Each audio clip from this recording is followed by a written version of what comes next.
¿Homicidio o suicidio? Esa fue la pregunta que dividió a una familia y desafió a la justicia en Cartagena. Mireille Beltrán falleció en circunstancias devastadoras, tras haber sido gravemente quemada. Su esposo sostuvo que ella se había prendido fuego en un acto desesperado, pero para su madre y su hermano, aquello era imposible de creer. Una mujer alegre, comprometida con su familia, capaz de llegar a ese punto.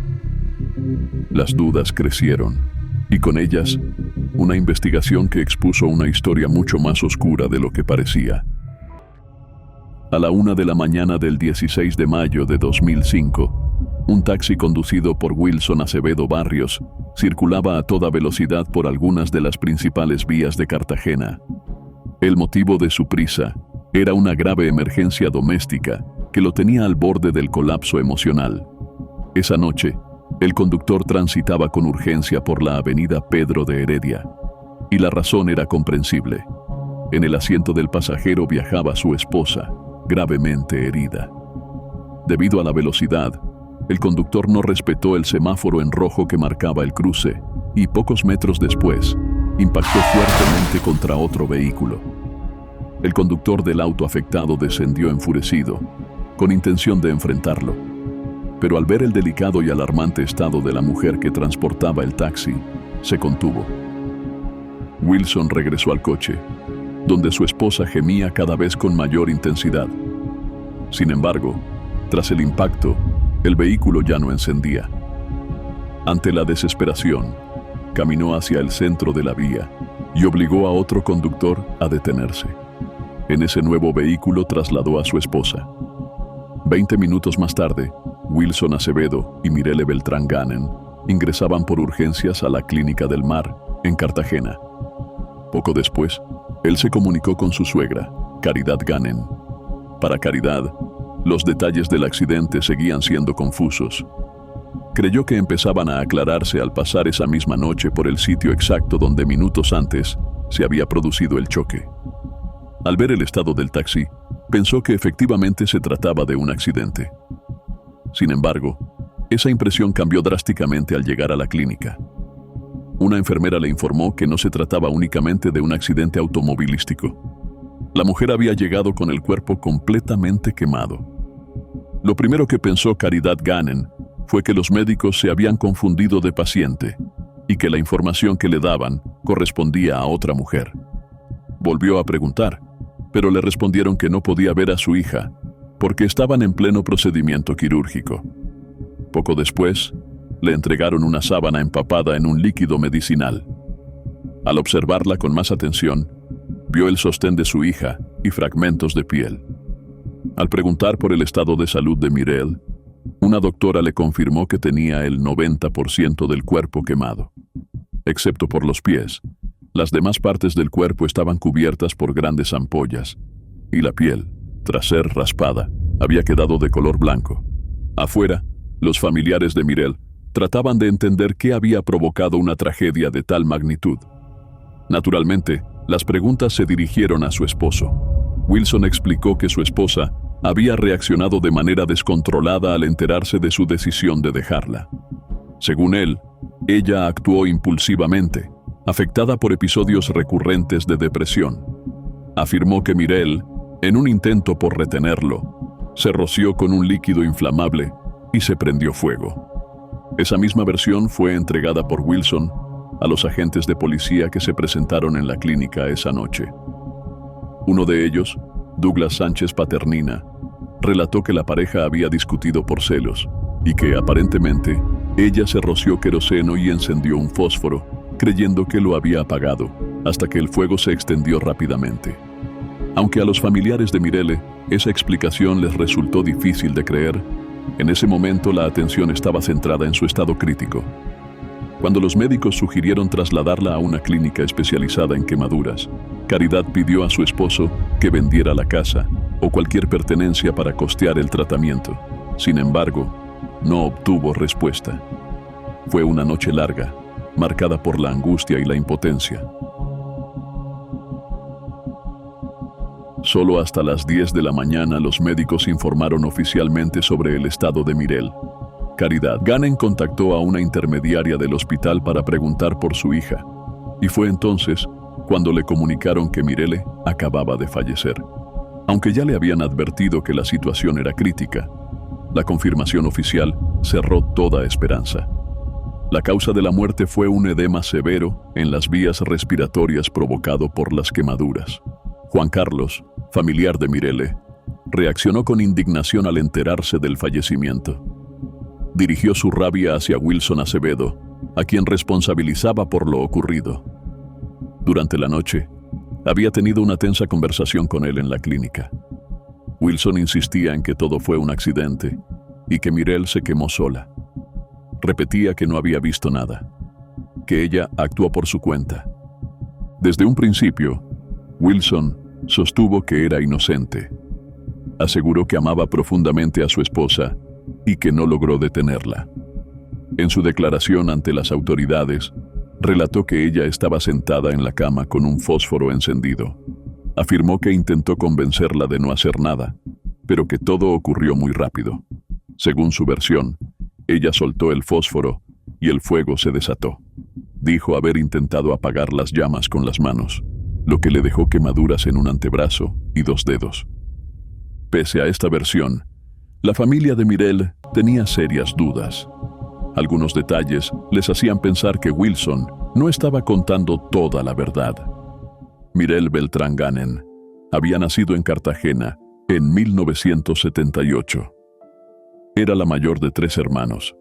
Era alegre, sociable, le gustaba compartir con amigos y nunca perdió un año escolar. Para su familia, era un apoyo constante, alguien que cuidaba y pensaba en los demás. Luego de graduarse como ingeniera de sistemas, Mirelle comenzó a trabajar en un hotel de Cartagena. Con su primer sueldo, empezó también a aportar económicamente en su hogar.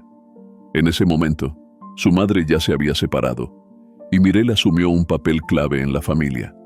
Se convirtió en un apoyo fundamental, tanto para su madre como para sus hermanos y su sobrino, a quienes cuidaba y ayudaba. Era considerada una excelente hermana, una hija dedicada y presente. También se entregó de lleno a su relación con Wilson Acevedo Barrios, un hombre cartagenero del barrio Blas de Lezo. Wilson, mayor que ella por unos 6 o 7 años, era visto por Caridad Gannon como una pareja estable y prometedora. Tenía formación en ingeniería de alimentos y trabajaba en una buena empresa. Al principio, la relación avanzó de manera positiva. El noviazgo fue corto, de poco más de 1 año, tras lo cual decidieron casarse. El matrimonio duró 7 años, hasta que todo terminó de forma trágica. La muerte de Mirelle dejó muchas preguntas sin respuesta. ¿Fue un accidente, un suicidio o un homicidio? Por esa razón, investigadores del CTI acudieron a la morgue pocas horas después del fallecimiento. Uno de ellos, Robinson Roca Mercado, quedó impactado por el estado del cuerpo, quemaduras en casi toda la superficie, el rostro irreconocible y solo el cabello y los pies sin daño visible. Sin embargo, el cuerpo no ofrecía suficientes pistas para esclarecer la causa exacta de la muerte. Posteriormente, el investigador se dirigió a la vivienda afectada por el incendio, ubicada en el barrio Bosques de Circunvalar, en Cartagena. Allí comenzó a documentar la escena con su cámara. En la vivienda donde ocurrieron los hechos, los investigadores hallaron varios elementos clave para la investigación. En el piso, específicamente en un pasillo que conectaba la cocina con la habitación principal, se encontraron varios cerillos quemados. Según uno de los agentes, había más de 4, lo que sugería que fueron encendidos y luego arrojados al suelo. Este detalle resultó relevante, ya que indicaba una posible intención de provocar fuego de forma deliberada. Al ingresar a la habitación principal, los investigadores notaron que la cama presentaba señales de quemaduras. Sin embargo, el colchón no estaba completamente calcinado. Solo una sección estaba afectada, formando una silueta que coincidía con la forma del cuerpo, lo que indicaba que Mirelle estaba acostada al momento de sufrir las quemaduras. Todos los elementos hallados fueron documentados fotográficamente, embalados, rotulados y enviados al laboratorio forense para su análisis. Allí, los peritos determinaron que el líquido inflamable encontrado tanto en el cuerpo de Mirel como en la habitación era una mezcla de naftalina y queroseno. Este hallazgo llamó la atención de los expertos, ya que no se trataba de un combustible comúnmente utilizado para provocar incendios. La elección de una sustancia tan inusual elevó las sospechas. Lo encontrado en el lugar motivó la apertura formal de una investigación en contra de Wilson Acevedo Barrios. El caso fue asumido por la fiscal Socorro Mora. Durante las audiencias, los familiares de Mirel comenzaron a revelar detalles de la relación, y fue entonces cuando expresaron abiertamente sus preocupaciones sobre el matrimonio. Según el testimonio de la madre, la tragedia comenzó poco después de la boda, que ni siquiera había cumplido un año cuando estalló el conflicto. Según el testimonio de Caridad Ganen, fue testigo directa de la relación entre su hija y su yerno durante el primer año de matrimonio, ya que ambos vivieron en su casa. Durante ese tiempo, notó cómo la actitud de Wilson hacia Mirel comenzaba a mostrar signos de control y celos. A él no le agradaba que ella fuera afectuosa con sus hermanos, ni que recibiera muestras de cariño. Caridad recordó un episodio durante las fiestas de noviembre, en un evento en casa de la familia de Wilson, en el barrio Blas de Leso. Un primo sacó a bailar a Mirele, y eso provocó una escena de celos. A partir de ese momento, la relación entre ambas familias se volvió distante.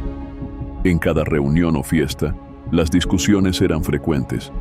Wilson peleaba con quien fuera, con primos, con hermanos, con cualquier persona que estuviera cerca. Wilson y Mirel pensaban que al mudarse a su propio hogar podrían mejorar su relación.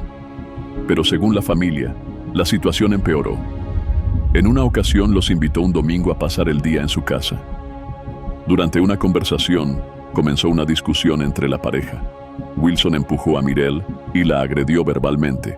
Fue entonces cuando los familiares notaron claramente que la relación tenía problemas graves. Con el tiempo, los hermanos de Mirel también comenzaron a presenciar situaciones de maltrato. En una oportunidad, según contaron, la pareja discutía dentro del taxi. Mirel quiso bajarse en una lomita, pero Wilson abrió la puerta y la empujó con una patada. Ella llegó llorando a casa de su madre. En varias ocasiones, los hermanos intentaron intervenir, pero Mirel les pedía que no se metieran. Por esa razón, según explicaron, nunca presentaron denuncias por violencia intrafamiliar. Optaron por mantenerse al margen, esperando que ella resolviera la situación a su manera. Según la familia de Mirel, los problemas en la relación con Wilson Acevedo continuaron, y eso facilitó que ella iniciara una relación extramatrimonial con un compañero de trabajo, Andrés Bolívar Fajardo, un hombre casi 20 años mayor. Para ellos, Andrés era completamente distinto a Wilson. Mostraba respeto por todos, era amable con los hermanos de Mirele y trataba bien a su madre. Su actitud alegre y tranquila contrastaba con la tensión constante que marcaba el matrimonio de Mirel, lo que llevó a sus familiares a verlo como una posible salida positiva para su vida emocional. Ante la creciente cercanía entre Mirele y Andrés, sus seres cercanos intentaban animarla a tomar una decisión definitiva. Le insistían en que si la relación con Wilson ya no funcionaba, lo mejor era dejarlo. En esos momentos, ella parecía convencida. Les decía que ya había terminado con él, que se iría a vivir de nuevo con su familia y que solo regresaría a recoger su ropa. Sin embargo, tras hablar a solas con Wilson, su actitud cambiaba. A los pocos días, volvía a justificar su permanencia en la relación, asegurando que no podía dejarlo. Repetía esa dinámica una y otra vez. Empacar sus cosas, marcharse, para luego regresar. A comienzos de mayo de 2005, tan solo 15 días antes de la muerte de Mirel Beltrán, ocurrió un episodio grave que preocupó profundamente a su entorno. Esa tarde, Andrés Bolívar, su compañero de trabajo y pareja sentimental, la había dejado en su casa. Sin embargo, minutos después, Mirele salió corriendo, desesperada y gritando. Cuando Andrés se encontraba cerca del lugar, escuchó los gritos justo al pasar por la casa. se detuvo de inmediato y vio a Mirel completamente empapada en gasolina. Su ropa, su cabello, todo estaba cubierto. De inmediato la subió a su moto y la llevó a la casa de su madre. Al llegar, entre lágrimas, contó lo sucedido. La familia quedó en shock al verla en ese estado. Caridad, su madre, la cuestionó, pidiéndole que no esperara algo peor para tomar la decisión de alejarse definitivamente de Wilson. En un primer momento, Mirel pareció convencida de que esta vez sí se iría para siempre, pero esa determinación volvió a esfumarse. Cuando sintió que Wilson estaba cerca, su actitud cambió. Le pidió a su madre que no interviniera y que no presentara ninguna denuncia. Quería que lo dejaran así, por ella. Wilson apareció poco después. Se mostró afectado, insistió en que la amaba y se arrodilló frente a todos. Decía que no sabía qué le había pasado, que no quería hacerle daño y que aún tenían sueños juntos, tener hijos, pagar la casa que habían comprado años atrás. Ante esa escena, Mirel volvió a ceder. Su familia, desconcertada, intentó persuadirla, pero ella se dejó convencer. Tomó ropa prestada de su madre, dejó la suya en la casa y regresó con Wilson. Cada vez que su madre insistía en denunciar lo ocurrido, Mirel le lo impedía. Caridad decidió denunciar a Wilson Acevedo. Sin embargo, poco después, Mirel le pidió que retirara la denuncia. Le argumentó que, si en el trabajo de él se enteraban, lo despedirían. Ante su insistencia, la madre accedió. Los familiares de Mirel declararon en las audiencias contra Wilson y contaron todos los episodios de violencia que habían presenciado o conocido. Por su parte, cuando fue interrogado, Wilson admitió que tenían problemas en la relación, pero los atribuyó a la familia de ella. Afirmó que discutían, pero aseguró que las peleas eran normales dentro de una pareja. Las autoridades también lo interrogaron sobre la posibilidad de suicidio. Wilson respondió que, en una ocasión, Mirel había estado deprimida y que incluso había visitado a un psicólogo. Dijo no recordar el nombre del médico, pero insistió en que sí había antecedentes de problemas emocionales. Durante la inspección judicial realizada en la habitación de la pareja, se encontraron medicamentos, entre ellos algunos usados para tratar los nervios y la depresión. Cuando se le preguntó a Caridad al respecto, ella negó que su hija tuviera problemas depresivos. Afirmó que nunca la escuchó decir que necesitara medicación para dormir o calmarse. También señaló que esos medicamentos podrían haber sido de Wilson, no de Mirel. Los cadáveres hablan. Esa es una frase común entre los peritos forenses. En el caso de Mirel Beltrán, sin embargo, su cuerpo, quemado en un 90%, ofrecía pocas respuestas claras. Aún así, algunos detalles llamaron la atención de los investigadores. Detalles que podrían aportar indicios importantes para determinar si su muerte fue causada por un incendio accidental o por un acto intencional. Las dudas comenzaron con la versión de Wilson Acevedo, quien afirmó que Mirel se había prendido fuego estando sentada en la cama, tras haberse rociado combustible de arriba a abajo. Sin embargo, surgieron dos preguntas clave. La primera, si el líquido inflamable cubrió su cuerpo desde la cabeza, ¿por qué su cabello no se quemó? Y la segunda, si estaba sentada y el combustible también cayó al suelo, ¿por qué sus pies no presentaban quemaduras? En Colombia, hay pocos expertos especializados en muertes por incendios. La familia de Mirel contactó a uno de ellos, Wilton César Hernández, investigador y experto en explosivos. La vivienda había cambiado con el tiempo, pero la estructura principal seguía siendo la misma. En la reconstrucción, Hernández mostró cómo, desde la entrada de la casa, se encontraron cerillos quemados formando un recorrido que conducía desde la sala hasta la habitación principal. Se identificaron al menos 7 fósforos en esa trayectoria, lo que indicaba una posible preparación para encender el fuego. Dentro de la habitación, lo que más llamó la atención fue el lugar donde se encontró la mayor concentración del combustible. El acelerante se hallaba principalmente en la parte del colchón correspondiente a la cabecera, desde la cintura hasta el rostro de la víctima. Esto indicaba que el líquido inflamable había sido aplicado principalmente en la parte superior del cuerpo, mientras Mirelle estaba acostada boca arriba. La observación realizada por el investigador Wilton César Hernández coincidía con el análisis del cuerpo de Mirelle Beltrán. No se había quemado en posición sentada, como lo había asegurado Wilson Acevedo. Desde el punto de vista técnico, uno de los elementos clave que sustentaba esta conclusión era el estado de la estructura de la cama. Los listones, similares a los de una cama estándar, no presentaban marcas de combustión, es decir, la parte del colchón donde supuestamente Mirelle se habría sentado no mostraba rastros de contacto directo con el fuego. Para Hernández, este detalle descartaba la posibilidad de que la víctima se hubiese incinerado estando sentada o de que ella misma se hubiera rociado el combustible. Su análisis del cuerpo y de la escena reforzaban esta hipótesis. Tras revisar todos los elementos disponibles, llegó a una conclusión clara. El incendio fue provocado, planeado y ejecutado con el objetivo de causar la muerte. Según su dictamen, no se trataba de un suicidio, sino de un homicidio. Para explicar mejor su hipótesis, Hernández realizó una recreación controlada de lo que, según él, pudo haber ocurrido aquella noche. En su reconstrucción, la víctima estaba acostada boca arriba. El agresor habría esparcido el líquido inflamable, concentrándolo especialmente en la parte superior del cuerpo, desde la cintura hasta la cabeza. Luego, habría salido hacia la sala y encendido una serie de cerillos, hasta lanzar uno sobre el acelerante, provocando así la combustión.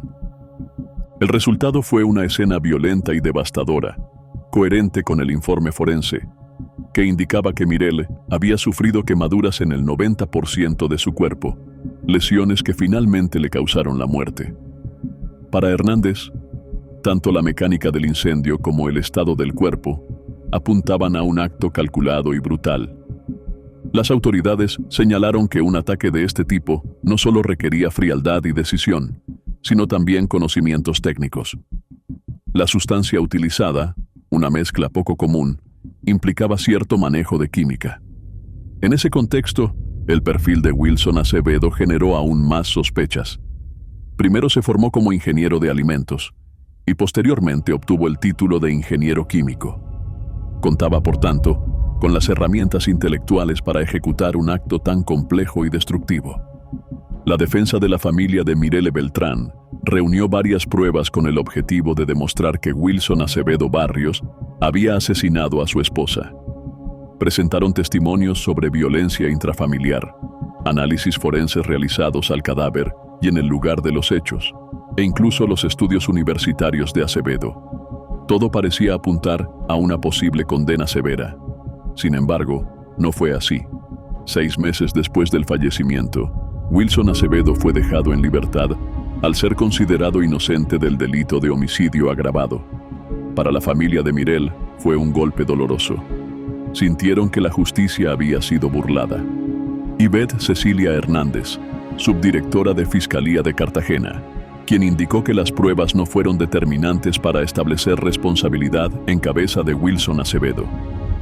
En el expediente se registró que Andrés Bolívar, amigo de Mirelle, fue citado al juicio. Aunque habló mal de Acevedo, afirmó erróneamente que vivía con Mirelle, lo que llevó a que su testimonio fuera descartado. También se presentó en la audiencia una ginecóloga del Centro Colombiano de Fertilidad y Esterilidad, quien declaró que Wilson y Mirelle la habían visitado 3 meses antes del hecho con la intención de tener un hijo. Por otra parte, la ausencia de denuncias formales por violencia intrafamiliar también pesó en la decisión judicial. No había registro alguno de golpes o maltratos en la fiscalía. Todo indica que para la fiscal Socorro Mora, estos elementos fueron más contundentes que los hallazgos forenses, los testimonios de los familiares o la formación académica en química de Wilson Acevedo. A juicio de la fiscal del caso, no existían pruebas suficientes para establecer responsabilidad penal contra Wilson Acevedo.